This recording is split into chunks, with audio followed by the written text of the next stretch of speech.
We're back with another hidden gem of Italian cuisine, where we go beyond the bolognese, and Eva shares some Italian recipes that maybe not so many people have heard of, but deserve a little bit more attention. So today I decide to go to the center of Italy, in the wonderful region of Umbria, which was my house, my home for about 10 years. Yeah, you lived there for a long time. I lived in Umbria for 10 years. I had wonderful memories about that region, the beauty of the region, the history of the region, the wine of the region, and at least the food of the region. I'm trying to remember what I know about Umbria. I do remember a particular famous saint. San Francesco. Saint Francis of Assisi. Which is the Patron saint.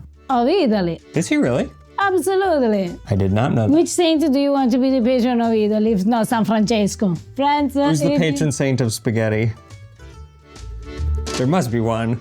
As it turns out, there's no patron saint of spaghetti or pasta, but there is Saint Lawrence, who's the patron saint of cooks, probably because he was cooked when he was martyred, and Santa Lucia, who is the patron saint of wheat. Now, Umbria is very famous for wine, as I mentioned before. It's very famous for meat dish. I remember visiting you there and having a lot of wild boar. Another one that is very popular in Umbria, another meat is faraona.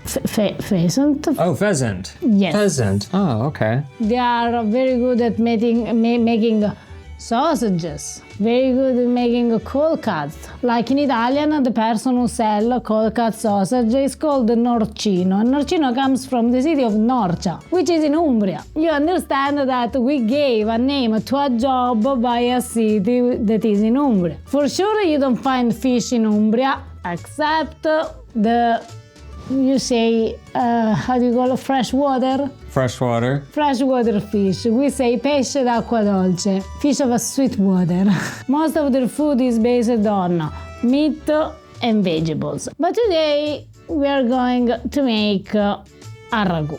So we're literally going beyond the bolognese today. Yes, because in Italy, ragu alla bolognese is one of the many ragus we have. And today we are going to make this ragu from the region of Umbria, which is also not really easy to find in the region by itself. All right, well, I'm excited to try an Umbrian ragu. I've never tried an Umbrian ragu before. Is there anything I should know about it going in? Yes, that is made with chicken. Chicken? A chicken ragu? More or less. This is a chicken ragu, but we are not going to use chicken breast, chicken thighs, chicken wings, chicken drumstick. We are going to use chicken giblets. Oh yeah, this ain't chicken Alfredo, is it? That is not chicken Alfredo. Here we have chicken liver, and here we have what we call in Italian durelli di pollo, which is chicken stomach. If you find the chicken hearts, use also them. So we need to start with those. Some olive oil in a pot. Then we need leaves of bay leaves. Leaves of bay leaves. Leaves of bay leaves. Leaves of bay. Medium high heat. And when the olive oil starts to sizzle, we can start with sauteing a little bit livers and stomach. I know that people, when they think about chicken, they think about chicken breast, chicken thighs, the other part of the chicken, because actually this is what nowadays people eat out of a chicken. But believe me, when you kill an animal, you should eat all the animal, otherwise you are wasting it. And then chicken giblets, they are cheaper, healthier, very good, very tasty. You can make an amazing ragu. Eva and I, well, okay, mostly Eva, but also I, have a lot of recipes floating around in our life. We have recipes that we get from cookbooks, recipes that we get from like blogs online, recipes that we learn just traveling around Italy and someone tells us how to make something, recipes that just Eva comes up with. Organizing them all is crazy. I have a note on my phone where I've written some recipes down. We have a physical notebook where some are there. We have like a folder of bookmarks on our computer, not to mention a bunch that are just memorized until you actually go to cook them and you go, wait, how did I do that again? This disorganization is where today's video sponsor comes in. Resemi is a beyond cool app that helps home cooks stay organized, plan their meals better, even be more efficient with their grocery shopping. The app is home for all of the recipes that you ever want to come back to. What makes it so cool though is how incredibly easy it is to import recipes from virtually anywhere. For example, let's say you find a good tiramisu recipe on a certain Italian food blog. You can just give the app the link and it'll scan the whole page, import the recipe. Every time we've tested it, it works perfectly. It recognizes all the ingredients. It organizes it step by step. Let's say there's a recipe in a cookbook that you love. Using the app, you can just scan the page with your camera. It does the same thing, it imports it perfectly. You can import from all different kinds of sources like TikTok and Instagram and Facebook. And of course, if you're the inventive type and you want to just write in your own recipe, you can do that. You can organize all of your recipes by putting them into your own little cookbooks. So maybe you have one for desserts, or maybe you have one for breakfast, or any way you want to organize them, you can. But all of your recipes are kept in one place where it's super easy to find them. Not only that, but you can make grocery lists from your recipes. If you plan your meals in advance, it makes it so easy to figure out what you need to go shopping for. We love Resemi, we think you will too. You will find it on your nearest app store, or click the link down below in the video description. Big thank you to Resemi for sponsoring today's video. At this stage, we don't need to fully cook our chicken giblets. I love this one. What we need to do is just brown them a little bit. We take them out and we let them cool down a little bit. Here I have some dried porcini mushroom. And remember always that it's very important before you use the dried mushroom to soak them for about 10-15 minutes. While the mushrooms are soaking, we need to cut our chicken giblets. We don't really need to be precise, just make them small pieces. If for you chicken giblets are too much adventurous to eat by themselves, don't worry, because this ragu uses also a little bit of a more accessible meat, which is pork sausages. We are not going to cook the sausage like this or to slice them, but we need to take the meat out. So open them and crumble them. I want to point out one thing. This is an Italian sausage made in Italy. As you can see in the Italian sausage, there isn't any fennel seeds. So actually I don't know why in America the Italian sausage they have the fennel seeds. Then this doesn't mean that we don't use for special sausage fennel seeds. But not all the Italian sausage, the normal one, they have fennel seeds. Also because you need to understand that the fennel seeds, they have a very strong defined taste. So not with all the things that you are going to cook the fennel seeds, actually they make a good pair. Yeah, normal Italian sausage is just pork and salt. Pork, salt and black pepper. Then, as I said, you can find also the aromatic? Yes, a sausage. Like you can find some with parsley, some with fennel seeds, some maybe, I don't know, with basil, some with rosemary, some with garlic. But those are variation of a normal Italian sausage. That is not the rule. The rule is this: pork meat, pork fat, black pepper and salt. Now we can really start our ragu. And I'm going to start with olive oil and a clove of garlic. Medium high heat until the olive oil starts to sizzle. Sizzles.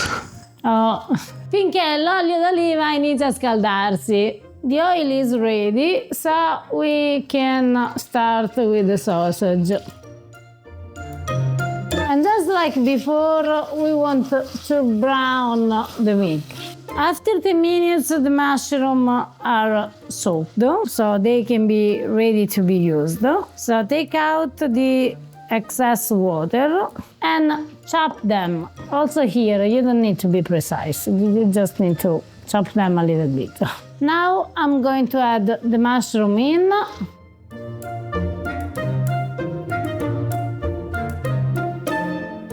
This is the most classic Umbrian combination, sausage and mushroom. And we can start to pour our chicken giblets. Giblets. Giblets. I like giblets though too. Me too.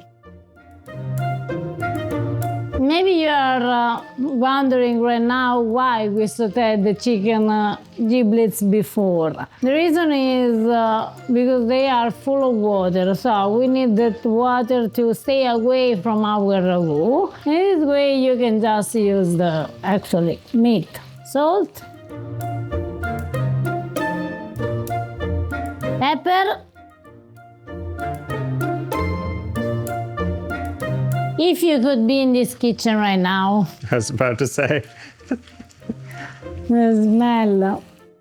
It's the moment of wine because every ragu requires wine. I'm going to use the white wine. You can use also red wine. We reduce the heat a little bit and we need to wait until all the wine evaporates. As you can see, the water is all evaporated, so what is left is just the fat released by the meat and the olive oil. Which means that this is the moment of the tomato sauce. I'm using if I can open, a tomato passata, what you call tomato puree.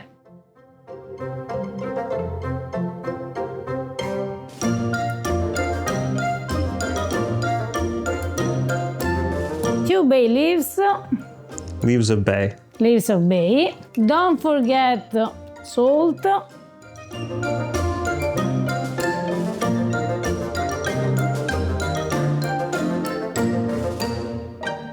And we let it simmer, partially covered, for about 1 hour, 1 and a half, or until it is ready. But in the meantime, we gotta think about the pasta, right? Yes, because this ragu requires a special pasta. Actually, another hidden gem of the pasta world in Italy. The pasta that I'm going to make now has several names. Umbrichelli, umbricelli, strangozzi. It depends where you are in Umbria, they know this pasta with all these names.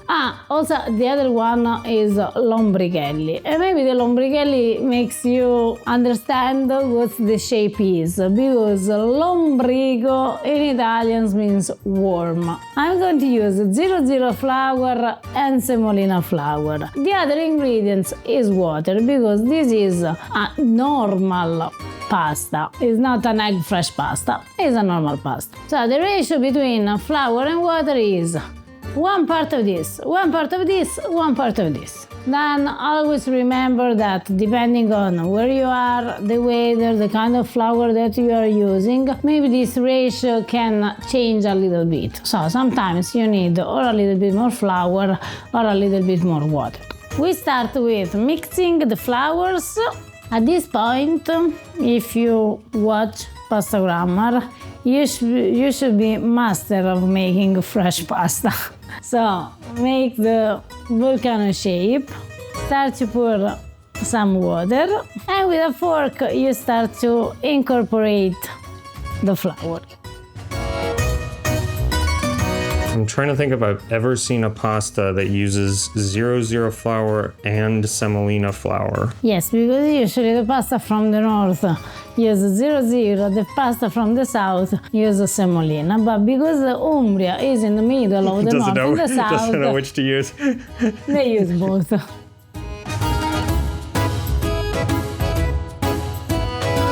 It looks softer than most pasta dough. And Because it doesn't have the egg to like really hold it together, but it has, it's not all semolina flour, which is the tougher of the flours.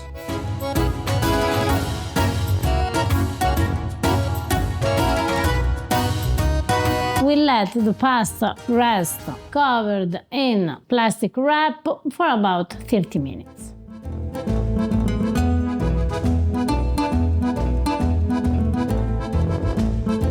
Just a tiny bit of salt. After half an hour, our dough is ready to be shaped. Into worms.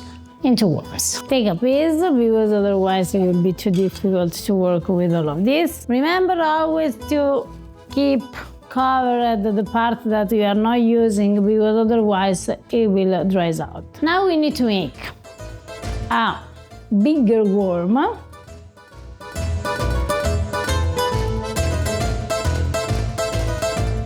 Let's say something like that. And now we need to cut pieces. I would say this size.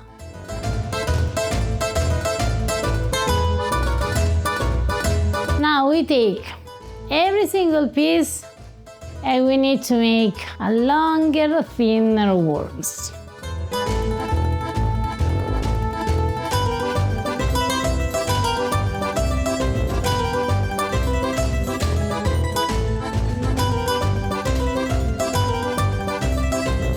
It's very important when you make fresh pasta to dust the pasta. This time I'm using the semolina flour because the pasta doesn't absorb it quickly. It's like when you make the pizza, you usually spread it with semolina to avoid the dough absorb the flour.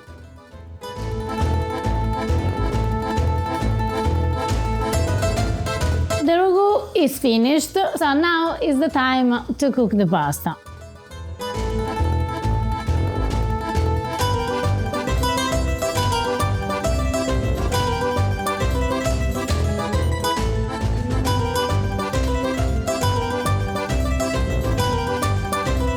Remember, being a fresh pasta doesn't take long, about 5 minutes, 6 minutes. It depends how much al dente do you want your pasta. 1 minute.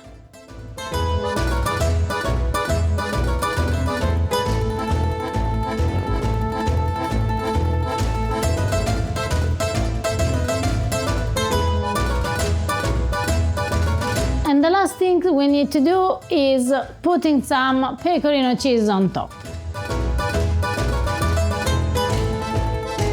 Ooh, that smells good. This is called Ragù alla Perugina and it's from the city of Perugia because Perugina means Perugia. So it just means Perugia style ragu. Yes. And they do a chicken giblet ragu. The smell is really It does smell really good. If you had told me many years ago that someday I would be sitting down really excited to eat a chicken giblet pasta, I would not have believed you. I call it EVA'S cave. It's like Plato's cave, but about food. Harper, pasta doesn't wait for us. I like a good, thick pasta, so this seems promising. Buon appetito. That chicken pasta is good at the end. Yeah, for those who aren't aware, the chicken pasta that maybe an American like myself would be familiar with do not exist in Italy. Absolutely. We don't make pasta with chicken breast, chicken thighs, chicken drumstick, chicken wings. We make pasta just with the chicken giblets. Giblets, yes. That is super delicious though. It has a really incredible flavor, unlike any other ragu I've ever had. Not to mention the fact that it's paired with a really incredible pasta. It's like if you want to be 100% very traditional, you make it with umbrichelli. You can make also this with normal tagliatelle. One thing that is very important to say about this ragu is that nowadays it's very hard to find also in restaurant because people they stop to eat chicken giblets and I don't understand why because it's amazing. Yeah, I don't get it. First of all, they're dirt cheap. They're almost giving them away. Absolutely. They're really good. They're really healthy for you. And a pasta dish like this where even if, let's say, you normally don't like the flavor of chicken giblets is too strong for you or something to eat them by themselves, when you have a dish like this where it's combined with sausage and mushroom and tomato and stuff, it's kind of like when you put one anchovy into a recipe. Doesn't make, you don't taste just the anchovy, it's just a hint of something, and in this it's so good. Now, by the way, the tagliatelle maybe can be a good substitute, but don't skip them. I would not skip this pasta. I think this pasta is worth making. Don't skip the umbrichelli. It funnily enough reminds me of Calabrian macarona. Yes, but without the hole. Yeah, but it's very similar. The stress to make them. And also the pecorino is very important. The Parmigiano can work, yes, but the pecorino is better. Because the sauce is has such a strong flavor to it. You want a cheese that really cuts through that. If the only ragu you've ever had before is bolognese, give this one a shot. Don't get me wrong, I really like bolognese ragu. Me too. But I think that there are so many amazing ragus in Italy that the bolognese is just over. Not overrated, because it's not that it doesn't deserve its reputation, but it overshadows. I fear that very few people will catch on to this dish because of the chicken giblets and all that, but that is a tragedy. Wrong. That is really a tragedy. Although on the other hand, it means more for us. So, I don't think. Yeah, don't make this. Don't go buy chicken giblets. Keep that price way down. Speaking of underrated, or maybe not even underrated, just mostly unheard of pasta dishes, a quick shout out to this pasta grammarian who made drunken pasta. Pasta all'ubriaca, which is a very simple pasta dish. It can be considered unusual because it's cooked into wine. That is a pure wine sauce, and it is one of the most incredible pastas I've ever tried. It is a bomb of flavor. Absolutely, that acidity and the creaminess with the cheese. Yeah, more people should try that one. This is the problem with Italy. There are too many recipes that more people should try.